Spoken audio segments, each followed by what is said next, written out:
You already feel it. Groceries cost more. Rent continues going up.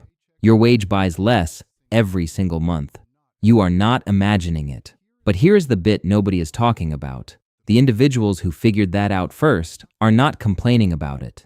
They are not blogging about it. They are quietly doing something about it, something lasting. And the number doing it just reached a historic high. Who are they? Keep watching, because the solution is not what you anticipate. Something is occurring in our nation right now that the folks controlling it are not following. Not because they missed it, but because tracking it would require them to explain it. The people leaving are not who you think, not the suffering, not the broke, not the individuals with nothing left to cling on to. The individuals leaving include engineers with six-figure incomes, physicians, software architects, couples with jobs and kids and mortgages, people who by every metric were succeeding at this, and they are gone, nor on vacation, nor taking a break. Gone. I want to start with one number because everything that follows falls differently once you hold it, 21%. That is the proportion of Americans who told Gallup in their most recent annual poll that they would permanently leave the United States if they had the chance, 1 in 5 Americans. And here is the feature that makes this statistic even harder to shrug off. It was not recorded during a crisis, not during a pandemic, a recession, or a political catastrophe. It was measured over the Christmas season, the time of year when individuals feel most linked to home, when the tug of family and tradition is at its greatest, when every emotional tether you have is pushing you towards sticking. And nonetheless, 1 in 5 indicated they would go. Now retain that number because I am going to give you the next one. Among people under 30, it climbs to 24%. Nearly 1 in 4 young Americans, people who have not even completed constructing their lives yet, have already determined this is not the place they want to create them. That is where we are right now.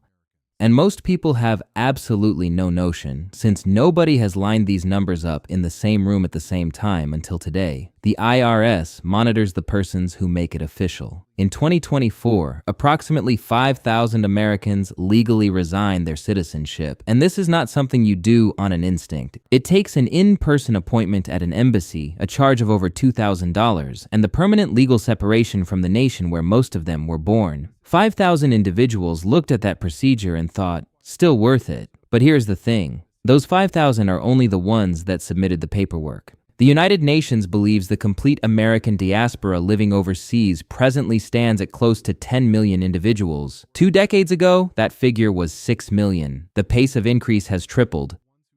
This is not drift. This is not a lifestyle trend. This is a purposeful migration of the country's most competent individuals, and it is increasing. So the question that genuinely counts, the one nobody in authority is asking out loud, is this: what do all these individuals know that the official account is not telling you? The solution is never simply one thing. What is driving this migration is a convergence, multiple systems collapsing at the same time. Them one severe on its own, but layered on top of them other. They generate a pressure that the most mobile, most resourceful individuals are just no longer willing to take. There are 5 of them.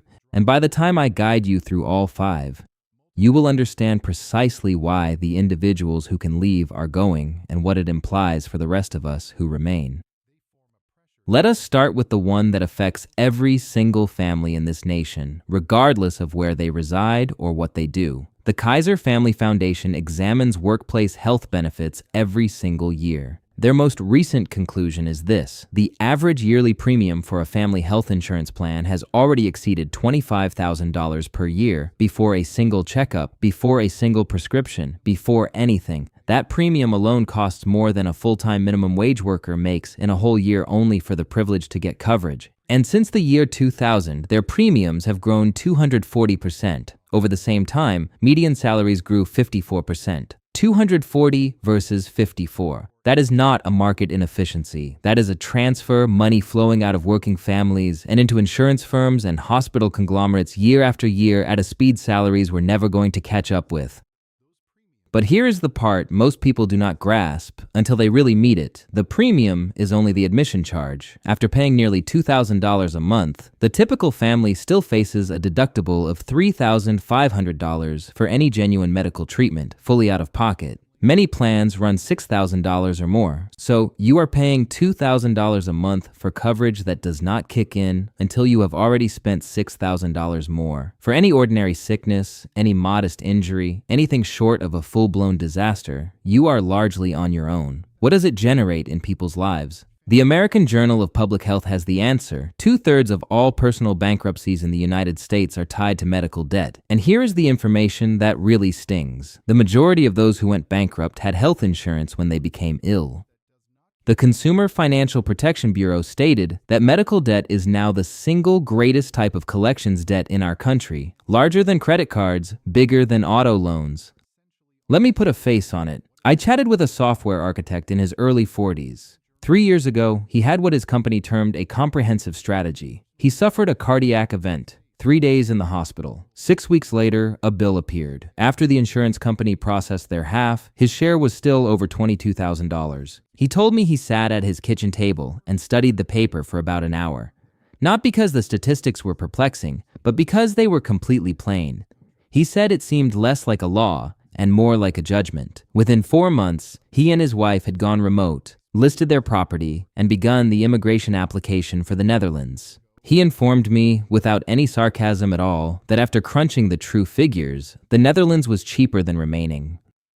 That guy is not the exception. He is the norm. A migration consultant who deals primarily with American healthcare workers told me her client list had quadrupled in 2 years. The individuals phoning her are nurses, doctors, physical therapists, radiologists, the very people the system relies on most. And they are not leaving because the task grew too hard. They are going because of what it costs them to remain. She described a respiratory therapist from Denver, single father, 2 kids. He got a job in New Zealand at a nominally lesser income, but with universal health care for his entire family, the promise of free tuition for his oldest, and rent that absorbed 30% of his salary instead of 60%, his real level of life increased dramatically. She added that on his first check-in call following the transfer, he said he had slept through the night. He stated he had forgotten what it felt like. The Association of American Medical Colleges forecasts a shortfall of up to 86,000 doctors by 2036. Nursing schools are graduating students into a field where experienced practitioners are leaving out quicker than they can be replaced. We are not losing our medical staff to retirement. We are losing it to a system that has rendered remaining within it economically and psychologically untenable. Take a breath here, since the following bit is difficult to sit with. If healthcare is the economic argument for leaving, what I am going to tell you is the element that makes families stop debating and start really packing. It concerns children. The K-12 school shooting database documents every instance of gunfire on school grounds, not just large fatality incidents, but every discharge, every weapon on campus, every shot fired. In both 2023 and 2024, the database recorded over 400 instances each year, more than one for every single school day. No other affluent nation on earth generates numbers remotely near to this. More than 95% of American public schools currently practice active shooter exercises. Children as young as 4 years old are being trained to remain entirely quiet, to hide, to make themselves invisible so that a person with a gun cannot discover them. The National Association of School Psychologists has proven that these exercises create genuine, quantifiable stress in young children, heightened anxiety, sleep issues, regressive behavior. We are purposely scarring a generation of youngsters, not as an unpleasant side effect, but as the real policy, since it is deemed the most practical option. I met with a couple, a pediatric occupational therapist and an architect, both in their mid-30s, who detailed the moment that ended their dispute over whether to leave. Their 6-year-old got home from school and spent close to an hour changing the furnishings in his bedroom. When they inquired what he was doing, he responded calmly, matter-of-factly, that he was working out where to hide if someone came to his school. He had established a notion about which corner of a room was harder to see from the entryway. He was 6 years old and he had created a tactical strategy for surviving a mass shooting. His parents did not fight. They did not call the school board. They walked to the living room, sat down, and gazed at each other for a long time. Within a week, they had called a relocation company. They are presently in Denmark. Their youngster rides his bike to school. A Pew Research Center research indicated that 27% of parents with school-aged children mentioned fear of violence as a key factor for contemplating emigrating. Among moms with children under 10, some polls put that percentage beyond 35%. This is not a political debate. These are exit surveys from parents who have already made their choice. Beyond the schools, something is also altering in large cities, and the statistics is impossible to ignore. Carjackings, coordinated retail theft, random violence on public transportation. The National Retail Federation has reported retail crime at pandemic proportions, with business corridors in Philadelphia, Chicago, and San Francisco practically closing down. The Council on Criminal Justice verified the murder rise of 2020 overturned years of past improvement. Rates have fallen down subsequently, but the psychological toll on people has not. San Francisco's downtown office vacancy rate currently surpasses 36%. Oracle, Hewlett-Packard Enterprise, and Tesla have all relocated their headquarters out of state. California lost a congressional seat following the 2020 census, the first time in state history. Chicago's public schools are losing pupils as families depart. Portland's retail core has been virtually demolished. These are not isolated stories. They are early data points in a cycle that has a name. Economists call it a doom loop. As the highest-earning, most mobile citizens depart, the tax base diminishes. As the revenue base diminishes, public services deteriorate: schools, infrastructure, emergency response. As services worsen, even more people depart. Each turn of the cycle feeds the next, and once it reaches a certain speed, it gets quite hard to reverse. San Francisco is in the early phases of this. The topic that authorities are not debating publicly is pretty simple. Which city is next? Have you or someone you know begun looking at opportunities outside the US? Drop it in the comments. I read everyone. Now let us go into the economic basis behind all of this, since the official version and the lived reality have never been farther different. The Bureau of Labor Statistics puts headline unemployment at 4.2%. Politicians use this repeatedly as evidence the labor market is in excellent health, but there is a wider measure, the U6 rate, which includes those working part-time who desire full-time job and others who have practically stopped seeking. That figure rests at 7.5%, closer to reality, but still not the complete story. The Ludwig Institute for Shared Economic Prosperity publishes something dubbed the true rate of unemployment. It evaluates what they term functional economic inadequacy, persons who are either out of employment or earning below a livable income in their country. Their most current statistic is 24%, 1 in 4 working-age Americans, either without a job or working one that does not truly support the cost of living where they are. That is around 40 million individuals. And they are not all low-skilled laborers. They include college graduates driving for gig apps, credentialed professionals in contingent positions with no benefits, and a schedule texted to them Thursday night for the following week, and people submitting applications into systems that send automated rejections before any human being ever reads their name.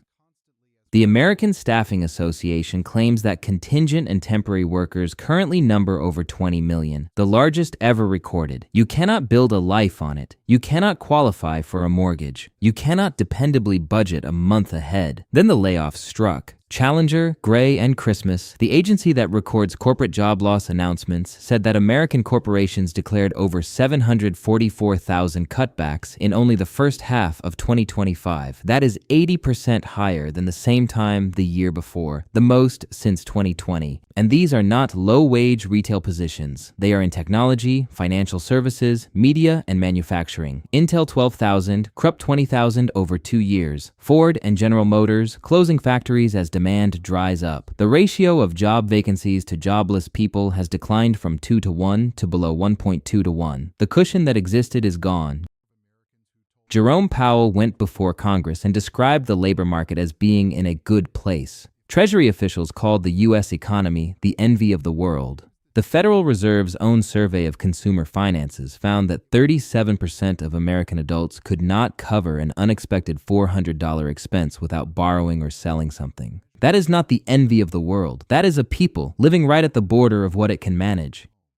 Here is why the official stats keep missing what people genuinely feel every single week. The Bureau of Labor Statistics estimates inflation at roughly 3%. But that number is calculated using something called hedonic adjustments, crediting product quality improvements against price increases, and substitution assumptions that switch out products individuals can no longer afford for cheaper alternatives. Independent analysts employing the approach employed before 1980, which analyzes the actual out-of-pocket cost of a constant basket of products, find the true rate of cost rises has been running closer to 10% yearly for many years. People sense this every time they go to the grocery shop. A typical basket for a family of 4, eggs, milk, bread, ground beef, basic produce, ran roughly $150 a week in 2020. That identical basket presently costs $250 or more, a 60% plus increase in 4 years.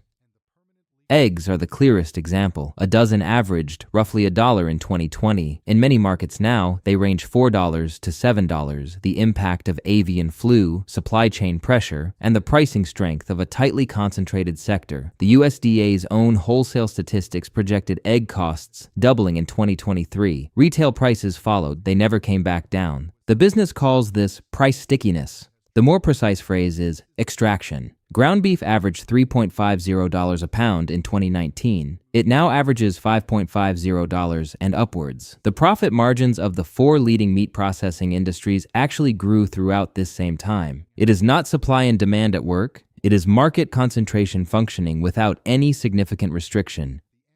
If there is one economic failing that characterizes our period more than any other, it is housing. The Case-Shiller National Home Price Index shows the median existing home in the United States currently valued over $400,000. At current mortgage rates hovering at 7% on a 30-year fixed, a family needs an income far above $100,000 to comfortably finance that. Median household income in the United States is roughly $80,000. The math does not close. A young pair can run those calculations 100 times and receive the same response every single time.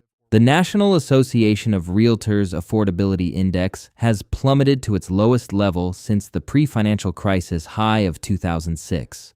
First-time buyers have been virtually kept out of most major markets. Renting has not brought any genuine respite either. Zillow's Observed Rent Index shows national median rent up 33% since 2019.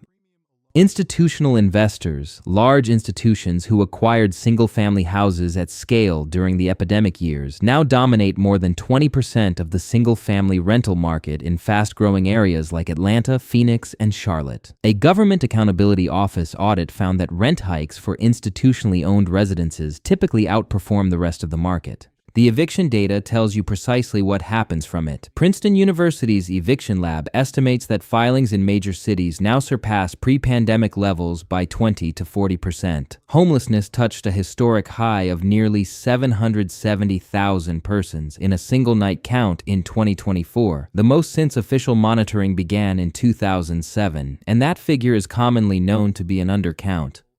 Now put tariffs on top of all of that. The Yale Budget Lab determined that the overall trade tariff system adds around $2,300 per year in higher costs for the typical American family. For bigger families, closer to $3,000. Clothing is anticipated to jump 25 to 35%. Electronics up $200 per gadget, and footwear taxes adding nearly $50 to a simple pair of shoes. The Alliance for Automotive Innovation predicts that tariffs on steel, aluminum, and completed automobiles could add $5,000 to the sticker price of a basic model sedan, sending monthly payments beyond $800 for millions of customers. This burden impacts nearly completely on middle and lower income families. Wealthier families spend proportionately more on assets and services that import tariffs typically pass right by. The folks really carrying this are the ones purchasing shoes for their kids and attempting to replace an item that quit functioning.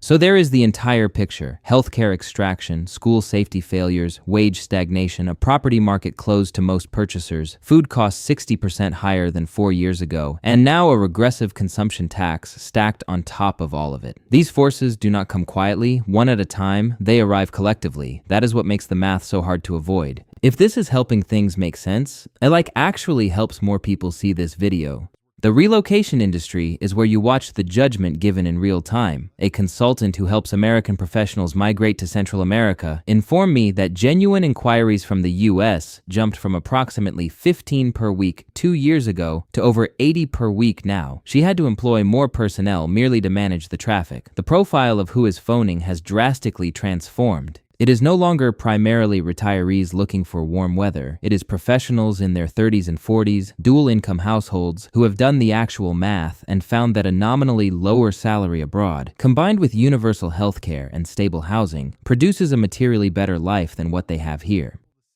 She recounted a radiologist who relocated her family to Uruguay. On paper, her income plummeted. In reality, healthcare expenditures decreased to nil, housing reduced by half, and her kids are in a well-funded public school. She informed the consultant that on her first Saturday after coming, she went to the market with her kids and purchased food without calculating what she could afford. She stated that was the first time she had done it in 11 years. The Association of Americans Resident Overseas estimates its membership has risen in 3 years. Destination nations include Portugal, Spain, Scotland, New Zealand, Uruguay, Panama, Malaysia, and Colombia. These are not people all traveling to the same beach. These are people selecting other systems that see medical care as a service, housing as a fundamental necessity, and public safety as something the government is really required to supply.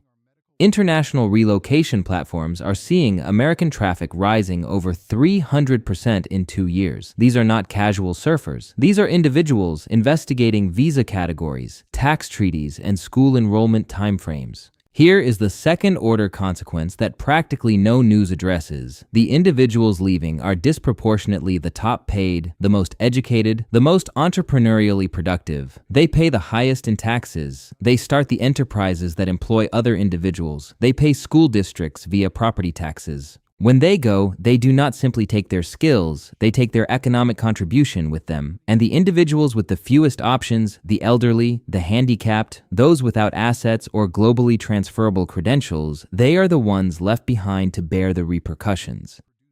This is the doom spiral playing out at a national scale. Productive citizens leave, the tax base diminishes, a smaller tax base finances poorer services, bad services cause more people to leave. Each revolution is quicker than the previous, and it does not stop on its own. The human cost of continuous pressure at this size is finally showing up in the CDC statistics. Drug overdose fatalities, down from a 2023 record of over 110,000, nonetheless claimed nearly 80,000 lives in the most recent 12-month period. Suicide claimed 49,000 more. Alcohol-related fatalities account for around 70,000 each year. Researchers who examine what they term deaths of despair, deaths based in hopelessness, economic upheaval, and the collapse of a purpose to keep going, estimate those reasons are together killing close to 200,000 Americans every single year. The suicide rate among persons aged 10 to 24 has surged 56% during the previous decade. The American Psychological Association's annual stress poll indicated that 76% of individuals cited the future of the country as a major cause of stress in their lives. 66% mentioned the political environment explicitly. Chronic psychological stress is not simply uncomfortable. It has recognized physiological consequences: cardiovascular, immunological, metabolic. A society functioning at this level of persistent stress is not a healthy society. The Deaths of Despair research reveals precisely that. Now, I want to mention the point that most analysis carefully stays short of. The individuals leaving are not making an emotional choice. They are making an algebraic one. A nurse who comes to Scotland for lower nominal income, but obtains universal healthcare, secure housing, and no administrative fight with insurance is making a financially smart option. A family that relocates and sees their youngster cease rehearsing survival strategies in his bedroom is making a psychologically sensible choice. A physician who can no longer work within a system structured to collect money from ill people at their most vulnerable time is making a professionally sensible choice. These are not the decisions of terrified people. They are the decisions of intelligent individuals who have run the figures and concluded that the balance no longer holds. The social compact that established the American middle class, broad-based economic development, accessible housing, cheap healthcare, institutions that really worked, a legitimate route upward for anyone willing to put in the effort, was not demolished by mistake. It was taken apart through specific documentable decisions made over 40 years. The weakening of labor power, trade agreements that sent manufacturing overseas, regulatory agencies captured by the industries they were supposed to police, a central bank that consistently used its tools to inflate asset prices at the expense of wages. The $70 trillion in unfunded government liabilities, Social Security, Medicare, obligations made with no present financing mechanism resolve in one of two ways: broken promises or inflation that eventually erodes the value of the currency used to fulfill them. There is no version of such calculus that does not inflict considerable agony for the individuals reliant on those systems. And this is not a political point. Both sides develop these circumstances at various periods in different ways. The individuals leaving are not making a statement about either one. They are making a statement about results. They are looking at what the nation really offers in healthcare, in housing, in safety, in salaries, in the texture of ordinary everyday life, and determining that the gap between what was promised and what is actually occurring is no longer something they are prepared to bear. So, what does all of this truly mean for you? The folks leaving right now are the early movers. They have the means and the insight to notice the trajectory before it hits their own front door. The bulk of this exodus has not transpired yet. As these factors continue compounding, healthcare prices growing, income stagnant, housing frozen, tariffs heaping on, the amount of people fleeing will rise. That is not a negative outlook. It is a pattern that is shown in every preceding example of a sophisticated civilization undergoing structural decline. The misery index, inflation plus unemployment, presently rests at levels that have traditionally foreshadowed recession. The Conference Board's Consumer Confidence Index has plummeted substantially, and its forward-looking component, the portion that represents what consumers genuinely anticipate the next few months to bring, has slipped below the level that precedes every recession.